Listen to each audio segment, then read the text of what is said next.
113 000 personnes dans la région recherchent un emploi et parfois il faut sortir des sentiers battus pour obtenir le précieux sésame, un job en contrat. Nous sommes à Strasbourg et je vous présente des chômeurs, Jean-Vincent Sirneman, bonjour, et Bertrand Biville. Ces chômeurs ont quelque chose de particulier. Ils ont une idée pour trouver du boulot. Bertrand, c'est quoi cette idée? Alors on a tous connu un licenciement économique, nous sommes 9 dans ce cas-là, et on s'est dit on sera plus fort groupés, essayons de cogiter et voyons comment on peut toucher notre cible et ce qu'on peut faire pour être efficace dans ce domaine-là. Et là, il y a quoi? Il y aura bientôt un site internet, il y aura bientôt des flyers. Le but du jeu, c'est on sort de Pôle emploi, on sort des bêtes petites annonces et on essaie de se montrer au grand jour, c'est ça Jean-Vincent? C'est réellement notre but. On veut, comme on dit souvent, on veut sortir de l'eau. Notre flyer qu'on va distribuer va être méchamment distribué. On soit distribué autant chez les loueurs de taxis, dans les hôtels, dans les gares, les aéroports également. On veut vraiment faire une grosse diffusion de notre demande, de notre offre surtout. Il faut se démarquer de ces 113 000 chômeurs dans la région. Ça marche pas Pôle emploi, ça marche pas les petites annonces? Ça marche, mais plus on va multiplier les opportunités, plus on a des chances de trouver chaussures à son pied.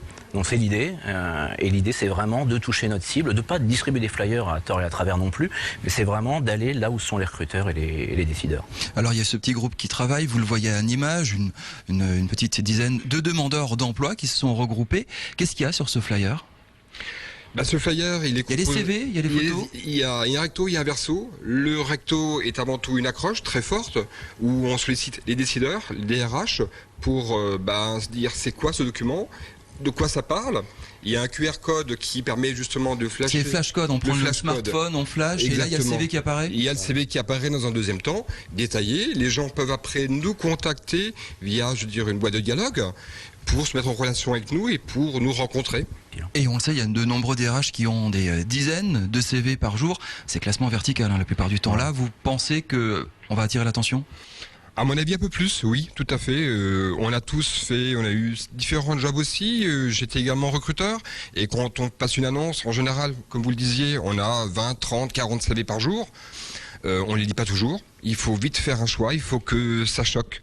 Et notre démarche est vraiment faite pour que ça choque. Ça fait combien de temps que vous êtes au chômage? Ça fait 5 mois maintenant. Et vous êtes donné en délai, il faut trouver du boulot dans les 2-3 prochains mois? Ce serait bien, tout à fait, oui, parce que quelque part, le chômage n'est pas non plus ce qu'il y a de plus agréable. On est un groupe très actif, très dynamique, et je crois que cette formule de travail en groupe permet de créer un autre dynamisme que de travailler seul et que de chercher seul un travail. Combien ça coûte tout ça? On se réunit ici dans une salle à Strasbourg, voilà, on sort des flyers, ça coûte cher des flyers, site internet bientôt lancé. C'est en investissement de combien pour des chômeurs? Si on a la chance de connaître quelqu'un qui bidouille un petit peu en infographie, on a vraiment sollicité notre réseau aussi. On savait qu'on partait d'un budget de zéro.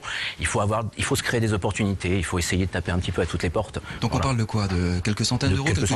Non, quelques centaines d'euros, pas plus, mais vraiment pas plus. Partagé à 10. Oui, tout à fait. Bravo pour cette initiative.